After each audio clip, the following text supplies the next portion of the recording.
وسلموا على رسوله الكريم أما بعد فأعوذ بالله من الشيطان الرجيم بسم الله الرحمن الرحيم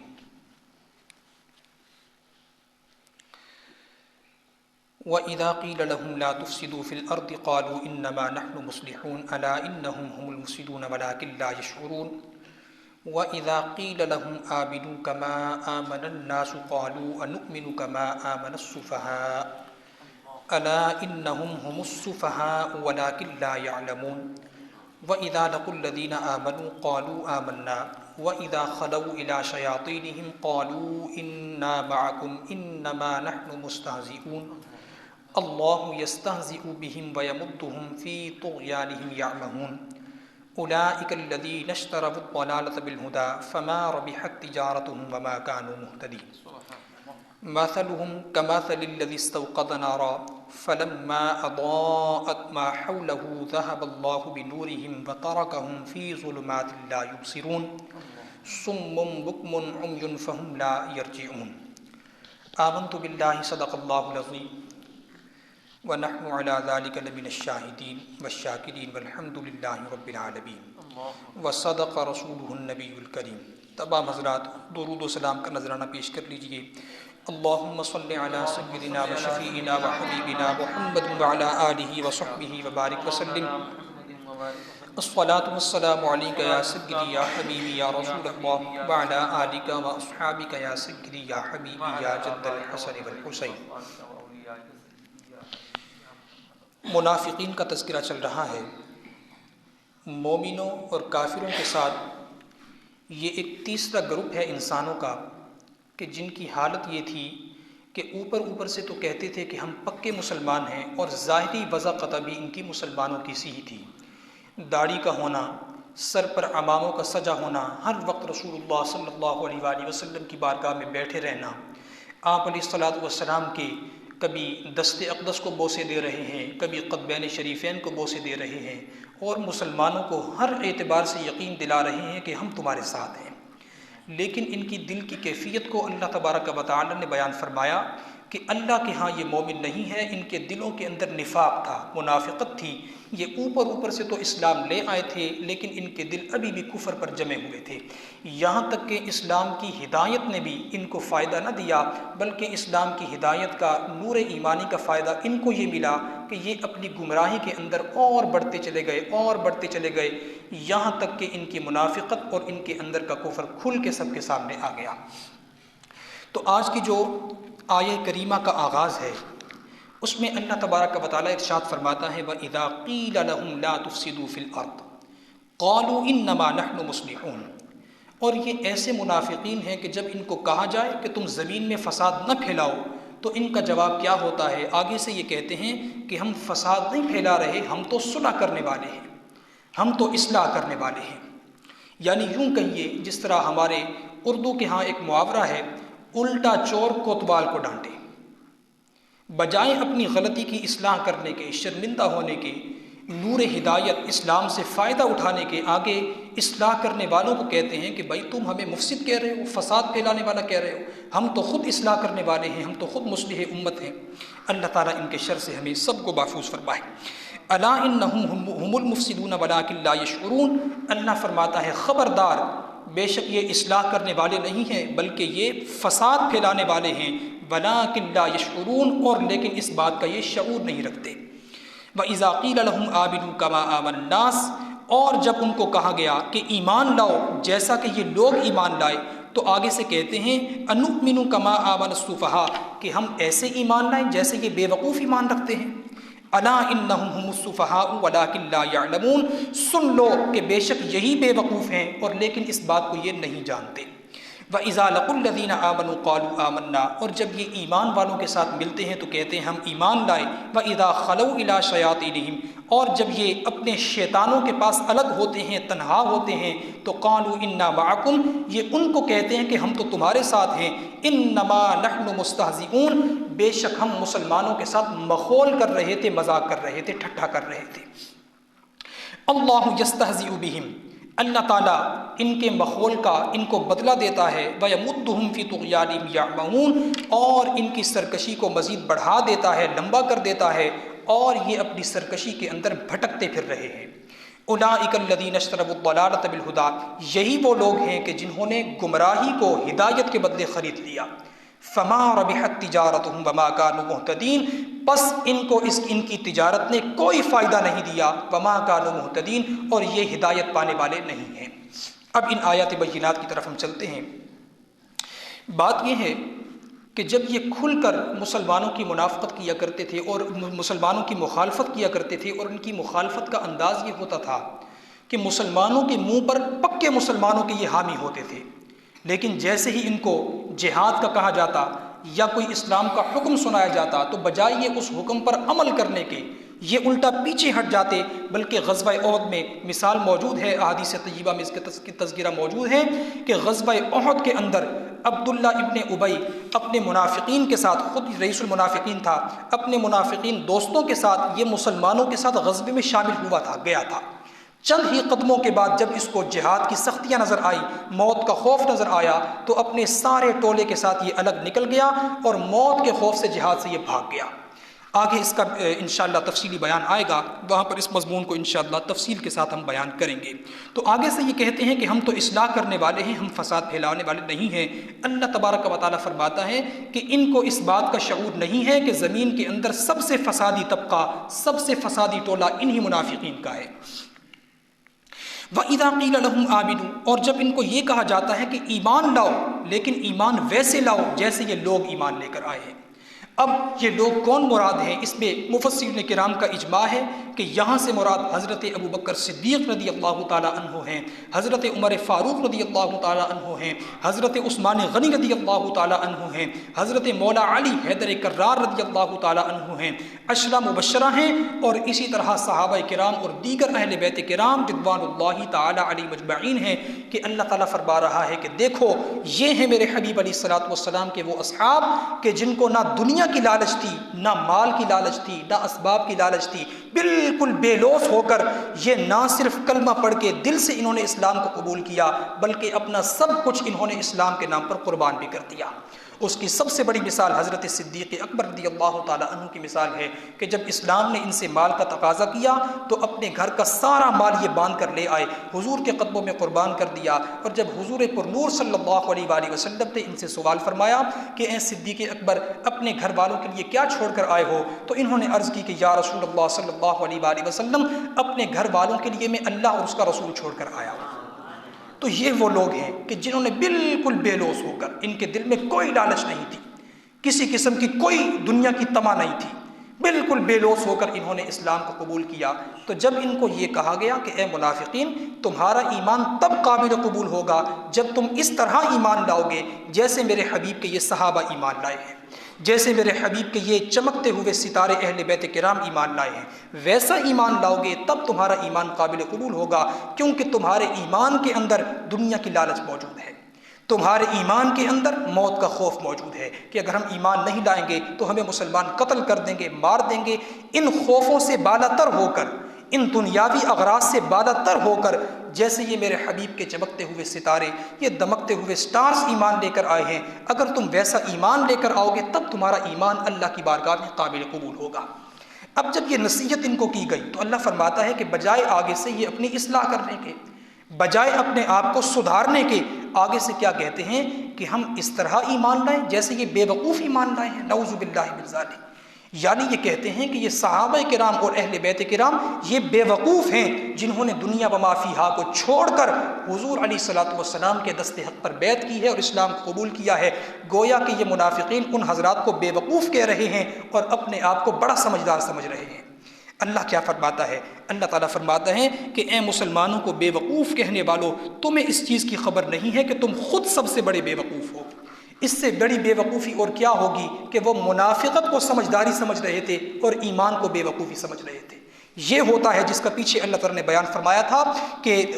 فی قلوبہم مرض فزادہم اللہ مرضا، کہ ان کے دلوں کے اندر مرض ہے، اللہ نے ان کے مرض کو بڑھا دیا۔ اب ان کی آنکھوں پر پردے پڑ چکے ہیں، سماعت پر پردے پڑ چکے ہیں، دلوں پر پردے پڑ چکے ہیں، دل زنگ آلود ہو چکے ہیں، منافقت سے بالکل سیاہ ہو چکے ہیں۔ اس قدر سیاہ ہو چکے ہیں، ان کی قوت بصارت، قوت سماعت اس قدر ضعیف اور بالکل ختم ہو چکی ہے کہ ان کو اپنا منافقت کرنا، نفاق، یہ سمجھداری لگ رہا ہے، اور ان صحابہ کا حضور علیہ الصلوۃ والسلام سے والہانہ محبت کرنا یہ ان کو بے وقوفی لگ رہا ہے۔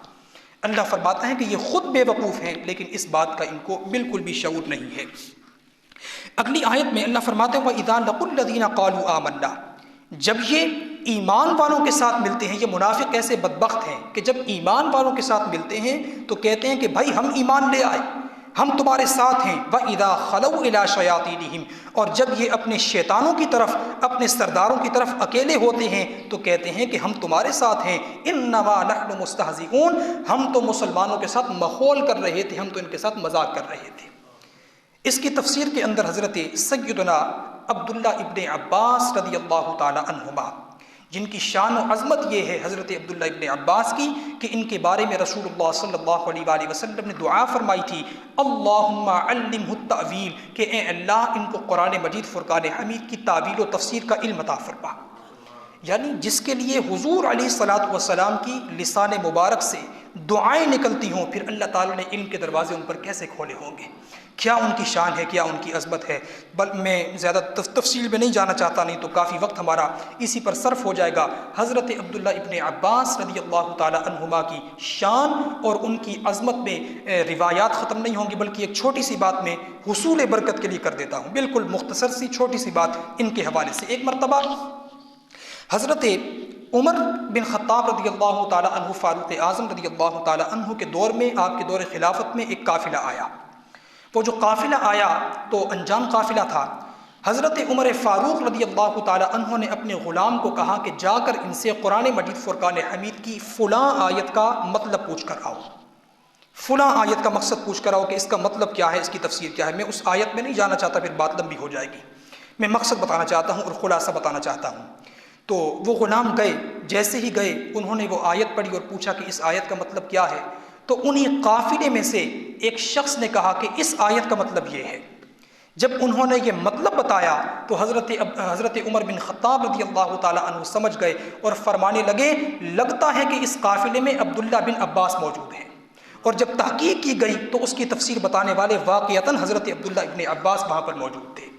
تو ان کی یہ شان تھی، ان کی یہ عظمت تھی، بلکہ ایک موقع پر بات سے بات، اسی لیے میں نے کہا تھا کہ اس موضوع کو نہیں چھیڑتا، بات سے بات نکلتی آئے گی۔ ایک اور بات بھی مختصر سی آپ سماعت فرما لیجئے کہ ایک موقع پر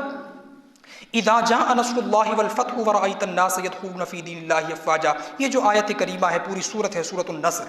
اس کی تفسیر کے متعلق بڑے بڑے اکابرین صحابہ جمع ہوئے تھے، بڑے بڑے اکابرین۔ حضرت عمر فاروق رضی اللہ تعالی عنہ کے دور مبارک میں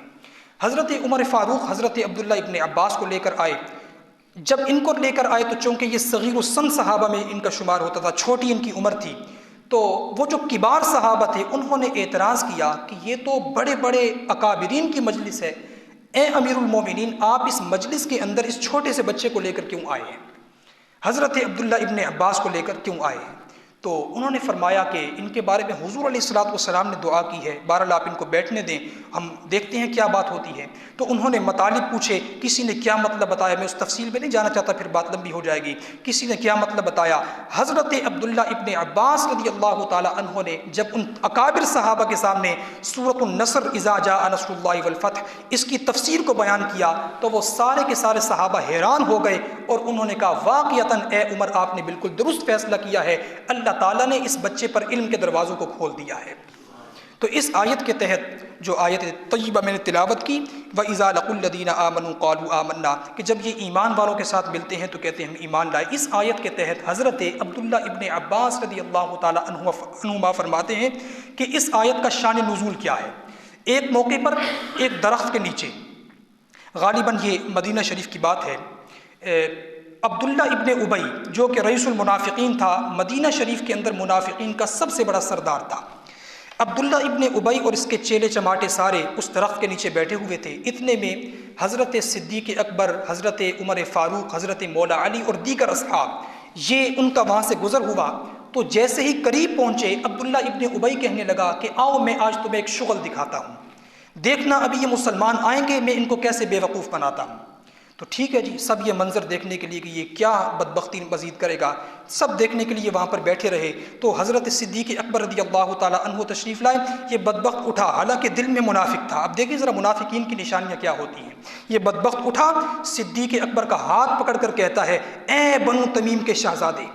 اے بنو تمیم کے سردار، ساری عزتیں تم پر قربان ہو جائیں، ساری رفعتیں تم پر قربان ہو جائیں، تم ہی وہ واحد شخص ہو جو رسول اللہ صلی اللہ علیہ وآلہ وسلم سے بڑی محبت کرتے ہو، تم ہی ہو جس کے بارے میں قرآن مجید کی آیات نازل ہوئی ہیں، ثانی اثنین اذ ہما فی الغار، یعنی جو کچھ حضرت صدیق اکبر کی شان میں وہ کہہ سکتا تھا، اس بدبخت نے اپنے منہ سے نکالا شان میں۔ حضرت عمر فاروق رضی اللہ تعالیٰ عنہ پیچھے موجود تھے، ان کا ہاتھ پکڑ لیا اور کہتا ہے، او اے بنی عدی کے شہزادے، آپ تو سردار ہیں، آپ کی تو بڑی شان ہے۔ جو کچھ حضرت عمر فاروق رضی اللہ تعالیٰ عنہ کو کی شان میں یہ کہہ سکتا تھا، اس نے کہہ دیا۔ پھر حضرت مولا علی تھے، مولا علی کا ہاتھ پکڑ کر کہتا ہے، اے حضور علیہ الصلوۃ والسلام کے چچا زاد بھائی، آپ کی کیا شان ہے، کیا عظمت ہے، کیا آپ کا مقام ہے۔ حضرت مولا علی فرماتے ہیں کہ عبداللہ ابن ابی باز آ جا، اللہ تعالیٰ تیری منافقت کو دیکھ رہا ہے۔ یہ منافقت اللہ تعالیٰ کو پسند نہیں ہے، ہمیں پتہ ہے کہ تو اپنے دل کے اندر کیا ارادے رکھتا ہے، تو ہم سے کیا محبت کرتا ہے، تو اسلام کا سب سے بڑا دشمن ہے، باز آ جا، یہ کام چھوڑ دے۔ تو وہ قسمیں اٹھانے لگ گیا، کہتا ہے اللہ تعالیٰ کی قسم، یہ جتنے میں نے تعریفی کلمات کہے ہیں، یہ سارے کے سارے کلمات میں نے عضو ایمان کہے ہیں، عضو نفاق نہیں کہے، میرے دل کے اندر کوئی منافقت نہیں ہے، آپ میری بات کا یقین کریں۔ بہرحال وہ صحابہ کی جماعت پھر چلی گئی، اور یہ کہتا ہے اپنے انہی چیلوں کو کہ دیکھو میں نے مسلمانوں کو کیسا بے وقوف بنایا، نعوذ باللہ من ذالک۔ تو یہ ان کا حال تھا، جب ملتے تھے تو ایسا لگتا تھا کہ مسلمانوں کا ان سے بڑا ہمدرد کوئی نہیں ہے، اور جب جدا ہوتے تھے تو تب پتہ چلتا تھا کہ مسلمانوں کا ان سے بڑا دشمن کوئی نہیں ہے۔ ان کے دلوں کے اندر ایسی خباثت اور ایسی ناپاکی تھی۔ اللہ فرماتا ہے کہ اللہ یستہزئ بہم، یہ لاگ مخول کرتے رہے، یہ نہیں جانتے کہ ان کے جو دل کا ارادہ ہے، جن کو ابھی اس کے دل نے بھی نہیں جانا، اللہ تعالیٰ اس ارادے کو بھی جاننے والا ہے۔ یہ کیا سمجھتے ہیں کہ یہ مسلمانوں کی اوپر سے تعریف کر کے مسلمانوں کو راضی کر لیں گے، اللہ کو راضی کر لیں گے؟ نانا، اللہ تعالیٰ ان کے دل کے ارادے کو جانتا ہے کہ یہ دل سے کافر ہیں، بدبخت ہیں، گمراہ ہیں، اور یہ مسلمانوں کے ساتھ مخول کر رہے ہیں۔ اب اللہ فرماتا ہے اللہ یستہزئ بہم، کہ اللہ تعالیٰ ان کے مخول کا بدلہ ان کو دیتا ہے۔ یہ بڑا قابل توجہ مقام ہے۔ یہاں پر کچھ بڑے حیرت انگیز اپنے آپ کو علماء کہنے والے، وہ مذاق کی نسبت اور مخول کی نسبت اللہ تبارک و تعالیٰ کی طرف کرتے ہوئے اس آیت کا ترجمہ کرتے ہیں، اللہ یستہزئ بہم نعوذ باللہ من ذالک، کہ اللہ تعالیٰ نے ان کے ساتھ مذاق کیا، نعوذ باللہ من ذالک، اللہ تعالیٰ نے ان کے ساتھ مخول کیا۔ نقل کفر نباشد، اللہ تعالیٰ ہمیں ایسے علماء سو سے محفوظ رکھے۔ غزالی زمان، رازی دوران، امام اہل سنت الشاہ امام سیدی و مرشدی احمد سعید کاظمی رحمۃ اللہ تعالیٰ، وہ فرماتے ہیں کہ یہاں پر ترجمہ کیا ہونا چاہیے، اللہ یستہزئ بہم، کہ اللہ تعالیٰ ان کے مخول کا ان کو بدلہ دیتا ہے۔ اور وہ بدلہ کیا ہے؟ وَيَمُدُّهُمْ فِي طُغْيَانِهِمْ يَعْمَهُونَ، کہ اللہ تعالیٰ نے ان کی سرکشی کو اور بڑھا دیا کہ جاؤ منافقت کرتے ہو نا، منافقت میں اور بڑھتے رہو اور بڑھتے رہو، یہاں تک کہ اس منافقت کے اندر وہ بھٹکتے پھر رہے ہیں۔ اب ان کو پتہ نہیں چل رہا کہ ہم مسلمانوں کے خلاف کیا کریں، کون سی تدبیر ایسی اختیار کریں کہ اسلام نعوذ باللہ پست ہو جائے، اسلام کا پرچم جو ہے وہ گر جائے، ان کو سمجھ میں نہیں آ رہی، گویا کہ اپنی منافقت کے اندر بھٹکتے پھر رہے ہیں۔ اب اللہ فرماتا ہے اولئک الذین اشتروا الضلالۃ بالہدی، کہ یہ وہ لوگ ہیں کہ جنہوں نے ہدایت کو گمراہی کے بدلے خرید لیا ہے۔ قرآن عظیم جیسی نعمت ان کے سامنے آئی ہے، قرآن عظیم جیسی نعمت جو ہدایت کا سامان ہے، جس کا یہ دعویٰ ہے، شہر رمضان الذی انزل فیہ القرآن ھدی للناس وبینات من الھدی والفرقان، کہ اس قرآن مجید فرقان حمید کے اندر تمام لوگوں کے لیے ہدایت کے راستے کھلے ہیں۔ اب دیکھنا یہ ہے کہ کون اس کو پڑھ کر ہدایت کا سامان بن جاتا ہے اور کون اس کو پڑھ کے پھر مزید گمراہی سے گمراہی میں چلا جاتا ہے۔ تو اتنی بڑی ہدایت ہونے کے باوجود اور اللہ تبارک و تعالیٰ کی سب سے بڑی نشانی حضور پر نور صلی اللہ علیہ وآلہ وسلم ان کے سامنے موجود تھے، لیکن اس کے باوجود وہ حضور علیہ الصلوۃ والسلام کو دیکھ کر بھی ان کے دلوں نے گواہی نہیں دی، کیونکہ ان کے دلوں کے اوپر اللہ تعالیٰ نے پکی مہر ثبت کر دی تھی۔ گویا کہ یہ حضور کو دیکھ کے پھر بھی اپنی منافقت کے اندر بڑھتے چلے جا رہے ہیں۔ وہ ابو جہل کا بڑا مشہور واقعہ ہے کہ حضور علیہ الصلوۃ والسلام سامنے تشریف لائے تو ابو جہل حضور کو دیکھ کر کہتا ہے کہ اے محمد صلی اللہ علیہ وآلہ وسلم، تم بدصورت ہو، نعوذ باللہ من ذالک۔ اس نے کہا تم بدصورت ہو۔ اب صحابہ کرام بڑے حیران، بڑے پریشان، بڑے غصے میں، تلواریں نکل آئیں۔ حضور نے فرمایا اے ابو جہل تو بالکل سچ کہتا ہے، تو بالکل سچ کہتا ہے۔ صحابہ اور پریشان، بڑے حیران۔ تو حضور نے فرمایا دراصل بات یہ ہے کہ مومن انسان دوسرے انسان کا آئینہ ہوتا ہے، انسان انسان کا آئینہ ہوتا ہے۔ اس کو میرے اندر جو بدصورتی نظر آ رہی ہے، دراصل اس کے سامنے اس وقت میں آئینے کا کام کر رہا ہوں، یہ میرے اندر اپنا عکس دیکھ کر وہ اپنے عکس کی بدصورتی میرے اندر نظر آ رہی ہے۔ تو ان کی دیکھیں نا، آنکھوں پر جب پردے پڑ جائیں تو حضور علیہ الصلوۃ والسلام جن کے چہرے انور کو دیکھ کر بلکہ میں کیا شان بیان کروں، حضرت بڑے مشہور صحابی ہیں، حضرت غالباً ابی بن کعب رضی اللہ تعالی عنہ ہیں، وہ فرماتے ہیں کہ میں 14ویں رات کا چاند چمک رہا تھا، میں حضور کی بارگاہ میں حاضر ہوتا ہوں، اور اس رات حضور علیہ الصلوۃ والسلام نے سرخ رنگ کا لباس زیب تن فرمایا ہوا تھا۔ اللہ اللہ، اس وقت کیا خوبصورتی کا عالم ہوگا۔ تو وہ فرماتے ہیں کہ میں حضور علیہ الصلوۃ والسلام کے چہرے انور کی طرف دیکھ رہا تھا، اچانک میری نظر چاند پر پڑی۔ اب کبھی میں چاند کو دیکھتا ہوں اور کبھی میں حضور کے چہرے انور کو دیکھتا ہوں، اور سوچتا ہوں کہ یہ آسمان کا چاند زیادہ خوبصورت ہے یا حضور کا چہرہ انور زیادہ خوبصورت ہے، زیادہ روشن ہے۔ تو فرماتے ہیں کہ آخر میں نے یہ فیصلہ کر لیا کہ چاند کی کیا اوقات ہے کہ یہ حضور کے چہرے انور کے ساتھ اس کو تشبیہ دی جائے یا اس کا مقابلہ کیا جائے۔ چاند تو خود حضور علیہ الصلوۃ والسلام کے در سے نور کی بھیک مانگتا ہے، حضور کا چہرہ تو چاند سے بھی زیادہ چمک رہا ہے۔ حضرت حسان بن ثابت رضی اللہ تعالیٰ عنہ فرماتے ہیں کہ ہم حضور علیہ الصلوۃ والسلام کے چہرے انور کی طرف ڈائریکٹ دیکھ نہیں سکتے تھے،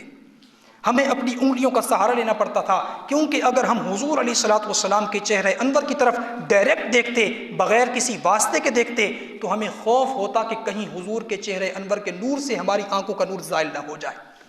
تو ایسا نورانی چہرہ دیکھ کر جو یہ کہہ رہے ہوں کہ نعوذ باللہ اے محمد آپ بدبخت ہیں، تو آپ ان لوگوں کی بدبختی کا عالم جان سکتے ہیں کہ کیسے اللہ تعالیٰ نے ان کی سماعتوں پر، ان کی بصارتوں پر اور ان کی دلوں کے اوپر کیسے پردے لگا دیے۔ اللہ تعالیٰ فرماتا ہے کہ یہی وہ لوگ ہیں کہ جنہوں نے ہدایت کو گمراہی کو ہدایت کے بدلے خرید لیا، فما ربحت تجارتہم وما کانوا مہتدین، ان کی تجارت ان کو کسی طرح بھی فائدہ نہیں دے گی اور یہ کبھی بھی ہدایت یافتہ نہیں ہو سکتے، یہ بدبخت ہیں اور ان کا انجام بھی انشاءاللہ بدبختی پر ہوگا۔ اللہ تبارک و تعالی ہماری اس گفتگو کو اپنی بارگاہ میں شرف قبولیت عطا فرمائے۔ جو باتیں ہماری زبان پر حق اور سچ جاری ہوئیں، اللہ تعالی ہمیں ان پر عمل کی توفیق عطا فرمائے۔ ہمارے بیان کرنے میں، آپ کے سننے میں، سمجھنے میں کہیں کوتاہی ہو گئی، کمی ہو گئی تو ہم اللہ تعالیٰ کی بارگاہ میں توبہ کرتے ہیں، معافی مانگتے ہیں کہ اللہ تعالیٰ ہمیں معاف فرمائے اور قرآن مجید فرقان حمید کی تعلیمات پر عمل کرنے کی توفیق عطا فرمائے۔ ارادہ تو تھا کہ آگے بھی بیان کریں لیکن وقت اجازت نہیں دیتا۔ انشاءاللہ تعالیٰ یہ مضمون ابھی آگے چل رہا ہے اور آگے بڑی دلچسپ مثالیں ہیں۔ اللہ تعالیٰ نے فرمایا کہ منافقین کی مثالیں ایسی ہیں، وہ مثالیں بہت کمال کی ہیں۔ انشاءاللہ اگلے جمعۃ المبارک میں یہیں سے مضمون کو آگے بڑھائیں گے۔ سبحانک اللہم و بحمدک اشہد ان لا الہ الا انت استغفرک و اتوب الیک۔ اور ایک خوشخبری بھی ہے، بلکہ دو خوشخبریاں ہیں۔ ایک خوشخبری تو یہ ہے انشاءاللہ اگلے جمعۃ المبارک کو چونکہ حضرت خلیفہ اول بلا فصل یار غار مزار مصطفیٰ صلی اللہ علیہ وآلہ وسلم افضل البشری بعد الانبیاء بالتحقیق حضرت سیدنا صدیق اکبر رضی اللہ تعالی عنہ کا عرس مبارک ہے 22 جمادی الثانی کو۔ اگلا جمعۃ المبارک بنے گا تو انشاءاللہ ہم اسی درس کے اندر خاص اہتمام کریں گے اور صدیق اکبر رضی اللہ تعالی عنہ سیمینار کا بھی اہتمام کریں گے۔ انشاءاللہ جو کچھ ہم سے ہو سکے گا ان کے نام پر قربان کرنے کی کوشش کریں گے۔ یہ درس انشاءاللہ روٹین میں ہوگا، یعنی جو کچھ ہم کریں گے اس کا ثواب حضرت صدیق اکبر رضی اللہ تعالی عنہ کی بارگاہ میں ہم پیش کریں گے۔ اور ایک اور دوسرا میں ایک سلسلہ شروع کرنا چاہ رہا ہوں، اللہ تعالی ہمیں اس میں استقامت نصیب فرمائے کہ پورے ہفتے کے اندر، چونکہ یہ ہفتہ وار درس ہوتا ہے، پورے ہفتے کے بعد کچھ دیر کا یہ درس ہوتا ہے، تو اس کے اندر میری یہ خواہش ہے کہ پورے ہفتے کے اندر آپ درود پاک پڑھا کریں جتنا آپ سے ہو سکے، 100 مرتبہ، 1000 مرتبہ، 10,000، جو آپ کی توفیق ہے اس کو پڑھا کریں۔ جمعے والے دن درس سے پہلے اس کو آپ لکھوا دیے کریں، تو انشاءاللہ اجتماعی طور پر اس درس کے بعد دعا کے اندر وہ درود پاک ہم حضور علیہ الصلوۃ والسلام کی بارگاہ میں پیش کیا کریں گے، جتنی بھی تعداد بنے گی۔ انشاءاللہ اس سلسلے کو ہم خود آگے بڑھائیں گے، جتنا ہو سکے گا ہم پڑھیں گے، جو ہمارے مدرسے کے طلباء ہیں ان سے پڑھوائیں گے، جتنا جو آپ کو بھی کھلی اجازت ہے، کیونکہ انفرادی طور پر پڑھنا اس کے بھی بہت ثمرات ہیں، لیکن اجتماعی طور پر پڑھنا اس کی اپنی برکات ہیں۔ انشاءاللہ جو بھی پورے ہفتے میں وہ ہمارے پاس اکٹھا ہوگا اس کو ہم حضور علیہ الصلوۃ والسلام کی بارگاہ میں پیش کیا کریں گے اور حضور علیہ الصلوۃ والسلام کی بارگاہ میں استغاثہ کیا کریں گے۔ جیسا کہ ہم نے گزارش کی ہوتی ہے کہ کسی کا کوئی سوال ہو درس